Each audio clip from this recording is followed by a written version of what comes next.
I feel like clicked it the button makes so sense. you wouldn't pick me to go first again. How did I hit? This is the third time. This is I the don't third know time how in to. a row, I isn't don't it? know how to make. I'll next week. I'll put it over to the 2-man spinner first, so it'll just be between me and Josh. Can't be first, and then I'll switch back. Okay.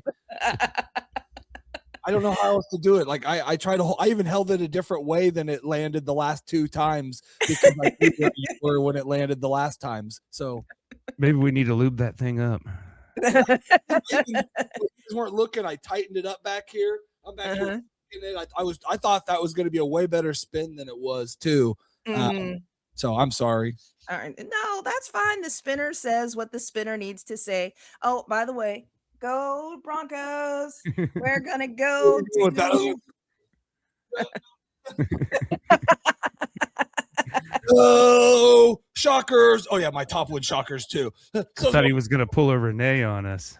Yeah, I was like, I didn't think you hated them that bad. But anyways, well, you don't hate the Broncos. You're not a Broncos hater. Who, me? Or not. Yeah.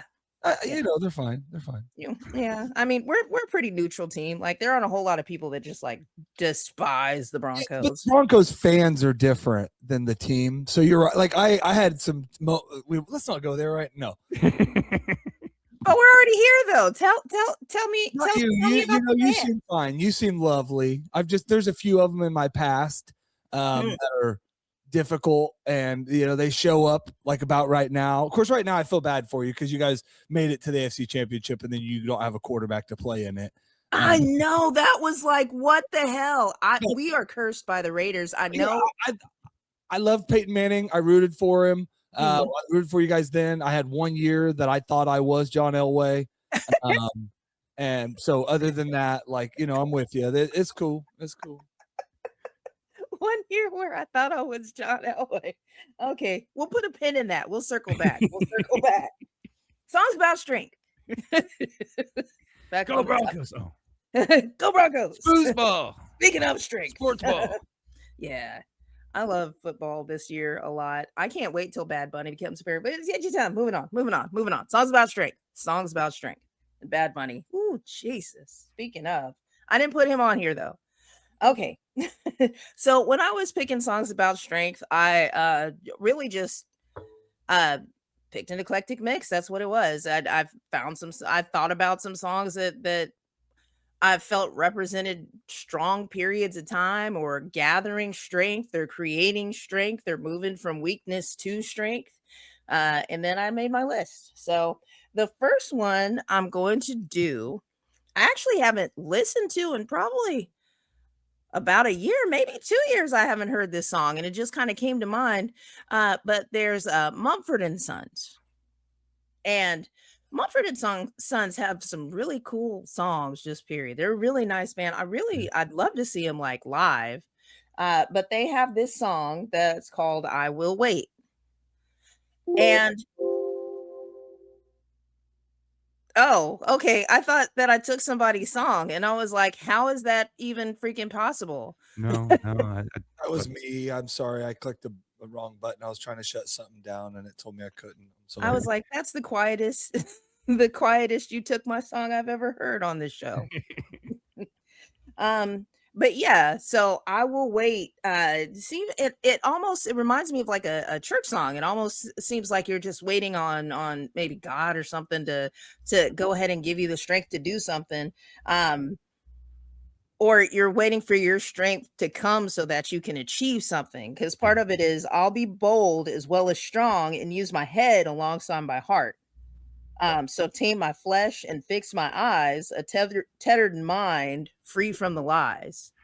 And to me, that just represents like a whole journey of getting out of maybe like a emotional victimhood sort of complex mentality, and then learning how to deal with stuff outside of your triggers. Yeah. So that takes a lot of strength. Oh, that takes so much strength to get past all of the trauma and different things that hold you down as a person and make you respond to things as a person. And when you get to that point, to where you can use your head alongside your heart, you've made some massive progress. Like it warms my heart to even look at that kind of song. So that's my number one. I've heard a few Number Mumford and Son. Mumford and Son. Mumford and Son. Yeah, I've heard a few. Damn it, I need a drink. That was my favorite. Yeah, that one's that one's a I don't fun drink, but damn it, there's some days I sing that song. I need a drink. That was the first time that I've seen somebody play a mandolin in like kind of a rock band. Yeah. So and they had the whole thing going. And of course there was bluegrass and whatnot, but like popularly the mandolin just was the star of the show there for a minute. Instead of just hanging on somebody's wall. Number two. One of my favorite bands is AJR. And they have a lot of songs about overcoming different things, and they talk about all sorts of personal things that they've gone through and touched on a lot of emotional subjects. But one of my favorite songs by them that represents strength to me is 100 Bad Days. Yeah. Yep. And I remember I had gotten out of an abusive relationship. I moved on with my life, and I was finally going outside. Like, because when you get out of a situation like that, you don't want to go around people. Everybody is sus. Like you don't even know who you are at some point. And I went to an AJR concert with my little cousin, and the 100 Bad Days is essentially talking about how 100 Bad Days is talking about how you just kind of messed up a whole bunch. Like 100 bad days have 100 good stories, and 100 good stories makes me interesting at parties. Yeah. And so you're taking all of the dumb shit that you've done and turn it into something like that spectacular. And then they go, and I ain't scared of you. No, I ain't scared of you no more. And it reminds me of just like not being scared of yourself and not being scared of anything else, any outside, external, anything. It's like you get that, you take the power away from whatever was your mistakes and you turn it into something glorious. So that's why I like that song, and that's why I picked that song. That's my number two. I remember that song from our AJR episode. Yep. Yep. It's in my faves. I think Coach picked it. Yeah. Oh yeah. Yeah, it's an amazing song. I can listen to AJR all day, every day. Like if I get into a mood, I was talking to one of my friends who was talking about depression or something like that. And I was like, well, I treat it like a flu or a cold. Like you're just going to be sick for a minute and then you treat the symptoms with music. And AJR is one of my favorite pills. Yeah. I'll tell you, Pretender is one of those pull me out of the darkness songs. It's also one of those kind of make me sad for a minute songs, but also kind of makes me realize I'm not the only one going through, yeah. Oh, yeah. They're pretty awesome at making you realize, hey, there's a whole bunch of you doing this thing. We're all living this crazy little spinny thing we call life, Oh, yeah. Yeah, definitely. So I love it. Number 3 is going to be my gospel song. And there's so many gospel songs that I was thinking of that have to do there. Like so many, which of course is all the of point. Them, right? No. Some of them are like, quit sinning, sinner. You put that down. Get that out of your mouth. But yeah, there's a lot of gospel songs that are about strength. But the one that I feel like had a big impact at some point just on me is a song called Deliver Me. And this is a Donald Lawrence song. That's not who sings it. It's a lady that actually sings the song, but Donald Lawrence is the who put it together. Yeah. And so it's another song about how you just kind of messed up. Like you just kind of messed up your whole life. And then you're begging for deliverance from what you got yourself into. And it ramps up from being really, really low to going high. And there's a part in it that is the exodus of the song that says, "This is my exodus," to where you've finally been delivered and you're in your exodus, just like being delivered through the Red Sea and Moses and all of them. And it's just like the trajectory of that song is powerful. and just the whole song is powerful, and it'll bring you to tears. Especially if you're really going through something, it will make you cry like a bitch. Like, I love that song so much when I'm doing stupid stuff. So that's my number 3. Number 4 is going to be a song from the soundtrack Dreamgirls. And this is Beyonce's version. The original version versus Beyonce's version, it's all really good, but I like Beyonce's just a little bit better. So don't come at me. Don't come at me. Strength. But it's just a little bit better. And Listen is about somebody who has essentially just not had a voice for a really long time. In the movie, it portrays that whole evolution of somebody that just hasn't been had a voice for a long time and has been kind of under control of other people. And then the song starts off, listen to the sound from In My Heart, like, so she's trying to go ahead and get past her fear of actually speaking up. And then toward the end of the song, it's just a declaration. It goes from a request to a declaration. It's like, hey, please listen to me. Please listen to me. Please listen to me. No, listen. And then toward the end, it's just like, I'm going to be moving on. If you don't, or if you won't listen, like, this is it.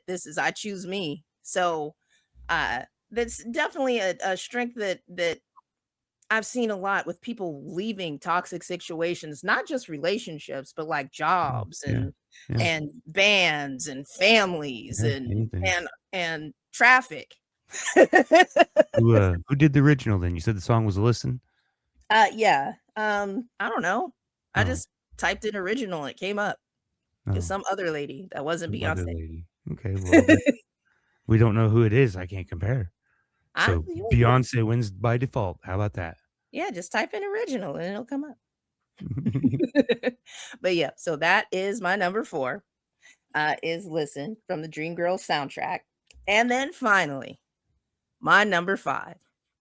So there's one band that has been incredibly strong throughout the years, despite the unnecessary hatred of them for no freaking reason. And this Creed. that too, like, I don't know why people don't like Creed. Creed is really good. Nickleback. It's Nickleback. There is no reason for Nickleback to get as much hate as they do. Oh, I thought you were gonna. No, just joking. And like, guys, I get so tired of it, because why do you even dislike them? And like, I have a dream that one day these hoes will quit hating Nickleback because somebody decided one day they just were going to. I think it was Chad. I think Chad decided he made it all up just to, no publicity. No, he didn't do that. Yeah. He did not do that. He was just minding his own business, writing songs about strippers, and He's just up there going like, "Hey, Nickleback sucks." Hey, telling everybody that Nickleback sucks. Nobody knew him in the crowd, so they're like, "This band sucks." And everybody bought their album. They still made millions. So I mean, hey, right. But hate on that. Yeah. So they've just shown incredible strength and resilience over the time and period that they've just been ambushed and bashed. So the Nickelback song, nickel bashing. So the Nickelback song that I chose is called "We Will Stand Together." And I know, and having listened to so much Nickelback, there are so many different it's not even political undertones. It's just actual songs about, hey, we're getting fucked. Maybe we should do something about it. And they have a lot of different like songs like that. And in this one, it's saying that we must stand together. There's no giving in, hand to hand forever. That's when we all win. And especially in this climate where everybody is so dead set on like hating each other. And I understand that there's definitely things that are morally wrong that cause friction between people because it makes you wonder like why somebody would think certain stuff is okay. And like, you know, even with Question from the even dawn of time, though, so it's nothing new. That's what gets me, is it's nothing new. yeah, it's nothing new, but we're still living in it and we still have to deal with it. But even if we have to deal with it, what one of the things it says is the right thing to guide us is right here inside us. If we think beyond just our surface views, if we really take a moment to actually remove our prejudices and our bias and look at things just normally, then I don't know. But yeah. So anyways, we should stand together is the point. We're not going to, but we should. Yeah.